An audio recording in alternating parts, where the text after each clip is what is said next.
أهلا وسهلا بكم حبوباتي. اليوم حبيت ندير معاكم طريقة الجرينات بالشوكولاتة بطريقة سهلة وبمكونات اقتصادية موجودة في كل بيت.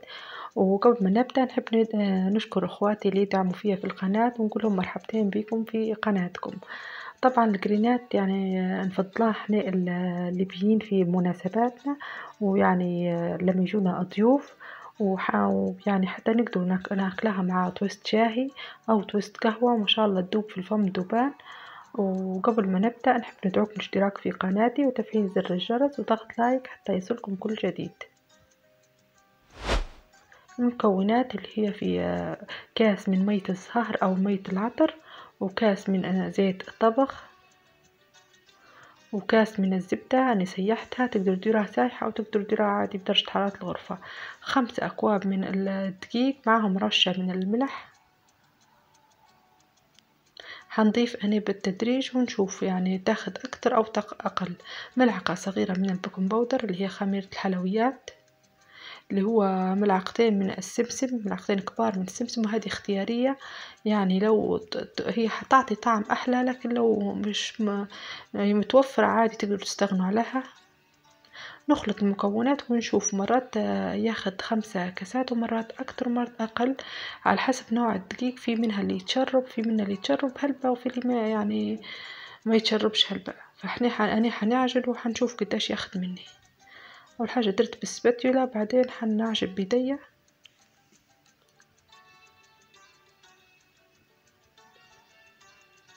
طبعا حنضيف الدقيق تدريجي ونشوف قداش ياخد مني. تو عجنتها، أخذت مني بالضبط 5 كاسات، وهذا القوام اللي نبوه يعني لا هو جامدة. أهم شي ما تديروهاش جامدة هلبة. هنحطها لمدة ربع ساعة تتخمر أو 10 دقايق.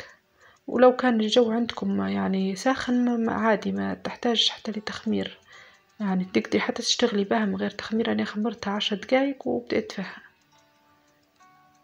هنحطها على سطح العمل جاف ونضيف ونبدأ نفرد فيها بالنشابة. طبعا حنديرها سمك ما يقارب يعني أقل من 1 سنتي بشوية، نبوهاش غليظة، نبوها يعني متوسطة. هنفرد وبأي قطاعة عندكم مخطة، أنا استعملت مخطة، تقدروا تقصوا دائرة وبعدين تاخدوا منها هيك يجيكم على هيئة هلال بهذا الشكل. ونكرر العملية بهذه الطريقة، نقص بالقطاعة يعني بالمتوفر عندكم عادي بهذا الشكل. حنستفهم كلهم في الطاجين. سهلة وبسيطة، ما تاخدش منكم وقت يعني ما أخذتش مني وقت. يعني كملتها يعني ما أخذتش مني وقت صراحة.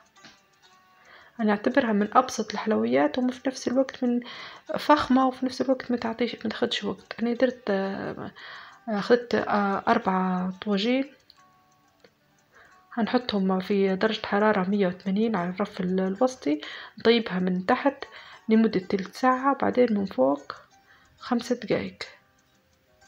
تو بعد ما طابت عندنا عطتني ما يقارب 60 قطعة.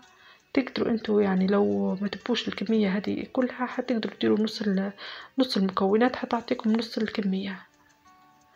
تو في مرحلة التغليف حنغلفوها. أنا دوبت شوكولاتة قهوية، تقدروا حسب الرغبة تبوا ديروا شوكولاتة قهوية أو شوكولاتة دارك.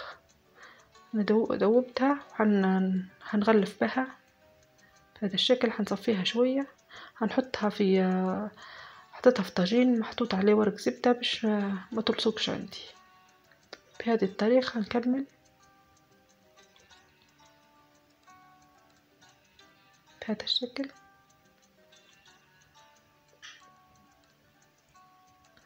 نستمر في التغليف.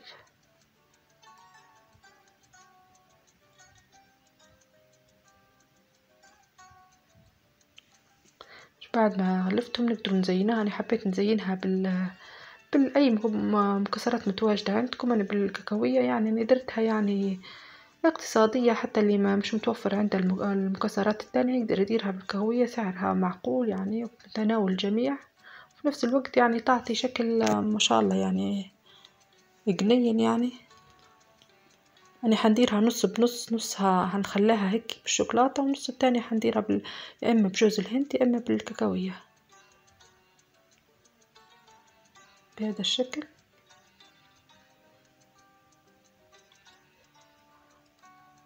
هنكملوهم كلهم.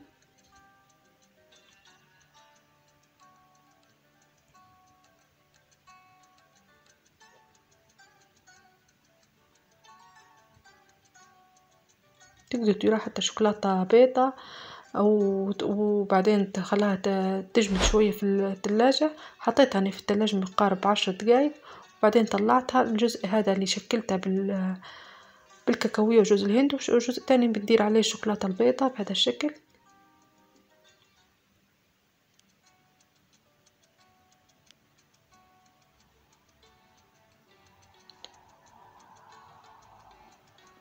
طبعا نكملهم كلهم وإن شاء الله نتلاقوا في صحن التقديم.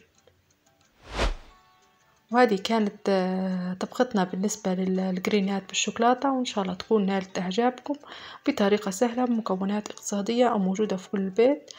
طبعا طعمتها ولا أحلى من هيك، تدوب في الفم ذوبان. طبعا أنا توقف مطلعتها من الفريز من الثلاجة قصدي. إن شاء الله تكون عجبتكم طبختي. تو هي يعني جامدة شوية معها الشوكولاتة من فوق، طبقة الشوكولاتة. ان شاء الله تكون عجبتكم طبختي، ولو عجبتكم طبختي ما تنسوش تشتركوا في القناة وتفعلوا زر الجرس وتضغطوا لايك حتى يصلكم كل جديد. والسلام عليكم.